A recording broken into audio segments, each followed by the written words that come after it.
Good morning students.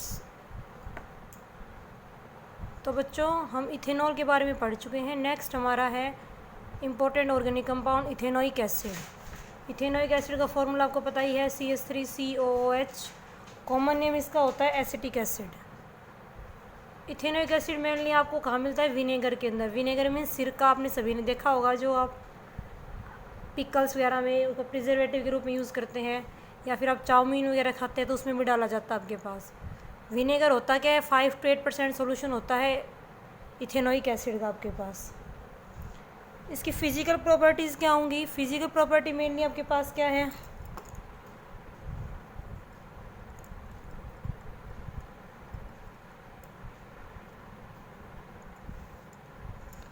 सबसे पहले आपके पास क्या है? इथेनोइक एसिड क्या होता है आपके पास? कलरलेस लिक्विड होता है आपके पास।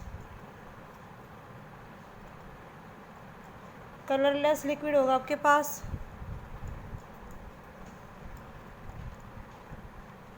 इसकी एक स्ट्रॉन्ग पंजेंट स्मेल होती है। आपने सिरके की स्मेल जो देखी होगी वही स्मेल होती है एसिटिक एसिड की। फिर इसको आपके पास क्या है? ऑन कूलिंग, कूलिंग करने पर आपके पास जो एसिटिक एसिड है आपके पास 16.5 डिग्री सेल्सियस के ऊपर आपके पास। इससे नीचे अगर आप क्या करते हो? On cooling below 16.5 degree Celsius it form ice like crystal.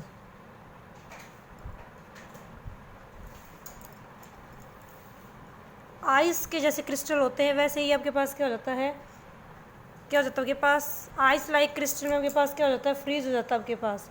That's why. और आपके पास जैसे पहाड़ों पर बर्फ़ चमकती है वैसे ये शाइन करता है। That's why it is known as glacial acetic acid.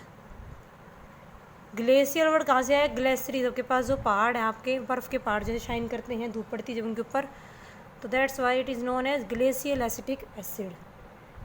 Acid जितने भी जनरली क्या होते हैं? कोरोसिव होते हैं। ये स्किन को आपके पास क्या कर देते हैं? बर्न कर देते हैं आपके पास। कम्प्लीटली क्या है? मिसेबल है वाटर के अंदर, miscible in water in every proportion. ठीक है आपके पास। अब देखो इसकी केमिकल प्रॉपर्टीज़।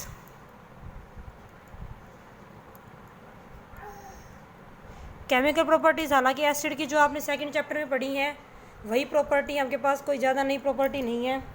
सबसे पहले आपके पास क्या है? Typical carboxylic acid. इसके पास कौन सा ग्रुप है? COH ग्रुप है। तो आपको पता है किसी भी एसिड को आप वाटर में डिजोल्व करते हो आपके पास तो क्या रिलीज़ करता है आपके पास? Hydronium ion. तो यही आपके पास है CH3COH। इसको अगर आप किससे रिएक्ट कराते हो? वाटर के साथ रिएक्ट कराते हो तो क्या होगा आपके पास? ये क्या रिलीज़ करेगा? CH3CO नेगेटिव प्लस में H3O positive aqueous hydronium ion आपके पास H+ आयन रिलीज़ करता है। रिवर्सिबल का साइन इसलिए लगाया मैंने क्योंकि एसिटिक एसिड क्या होता है आपके पास? वीक एसिड आपके पास, कंप्लीटली आयनाइज नहीं होगा वाटर के अंदर। आपके पास डिग्री ऑफ आयनाइजेशन क्या है इसकी? Less than 100%। जितनी रिएक्शन फॉरवर्ड में होगी उतनी ही बैकवर्ड में आपके पास। तो आपसे पूछा जाए how will you prove that acetic acid is acidic in nature, तो सबसे पहले व्हाट नेक्स्ट आपके पास एसिडिक नेचर आप कैसे प्रूव करोगे? तो आपको पता है एसिड की कैरेक्टरिस्टिक प्रॉपर्टी होती है रिएक्शन विद मेटल। मेटल से आप रिएक्शन कराओ, एसिड के अंदर आपके पास क्या निकलेगी? आपकी हाइड्रोजन गैस। तो एसिटिक एसिड को अगर आप किसके साथ रिएक्ट कराते हो? सोडियम मेटल के साथ, तो क्या बनेगा आपके पास? सोडियम एसीटेट CH3CONA प्लस में आपकी क्या निकलेगी? Hydrogen gas. तो ये आपके पास क्या प्रूव करता है कि acetic acid acidic in nature. फिर नेक्स्ट आपके पास है reaction with base. Acid plus base क्या करते हैं? Give salt plus water neutralization reaction CH3COH plus NaOH। तो क्या होगा? OH यहाँ से, H यहाँ से, CH3CONA प्लस H2O क्या बन गया? Salt plus water.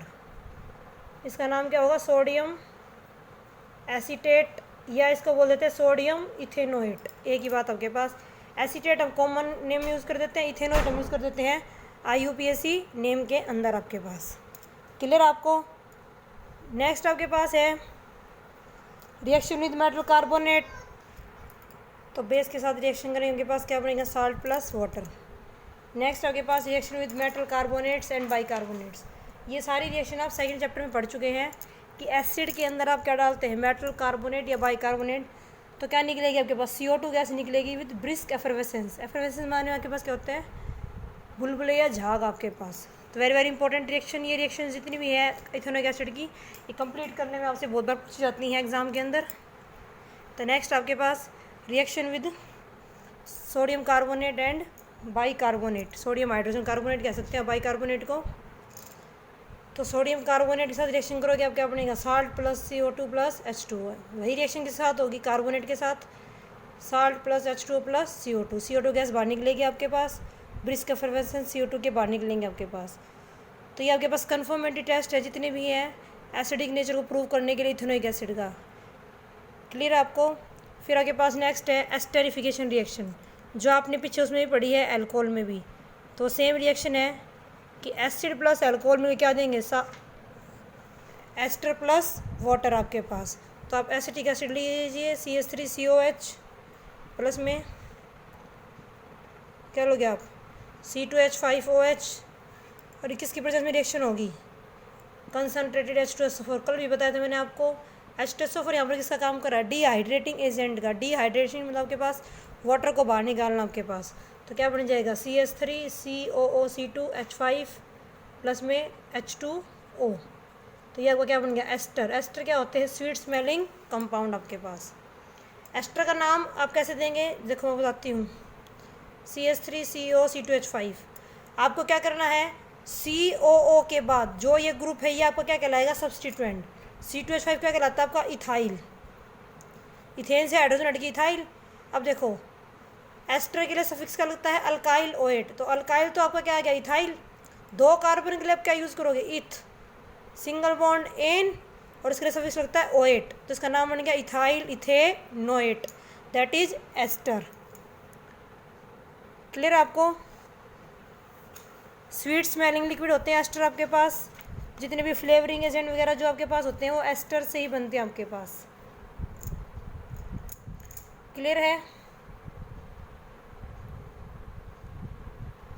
एस्टर का आप हाइड्रोलाइसिस कर दो, दोबारा से आपको क्या मिलेगा, एसिड प्लस अल्कोहल।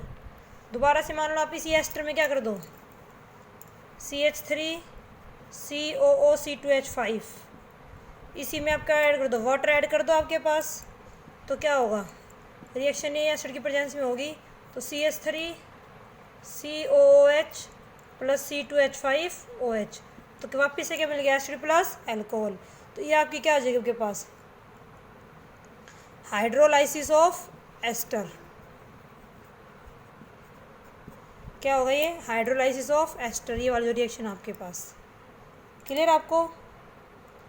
और अगर आप किसी बेस की प्रेजेंस में करते हैं अल्कलाइन हाइड्रोलाइसिस ऑफ एस्टर, यहाँ पर अगर आप H2O की जगह ले लेते हैं NaOH, तो आपकी रिएक्शन हो जाएगी स्पोनिफिकेशन, जो आप आगे पढ़ोगे आपके पास। क्लियर है। तो ये आपके पास क्या थी, chemical reaction of ethanoic acid. Ethanoic acid के यूजेस क्या हैं आपके पास, डाइज बनाने में, परफ्यूम बनाने में, आपके पास बहुत सारी मेडिसिन बनाने में, आपके पास विनेगर के रूप में आप यूज़ करते हो एज ए प्रिजर्वेटिव, इसको use as a solvent in making of आपके पास in extraction of many metals वगैरह। आपके पास बहुत सारी प्रोसेस में हम किसको यूज़ करते हैं, इथेनोइक एसिड को। तो आप सभी के जो आपके पास आपको 2-3 यूजेस पता होने चाहिए, आपसे एग्जाम में पूछे जा सकते हैं। तो ये आपके पास था किसके बारे में, इथेनोइक एसिड के बारे में।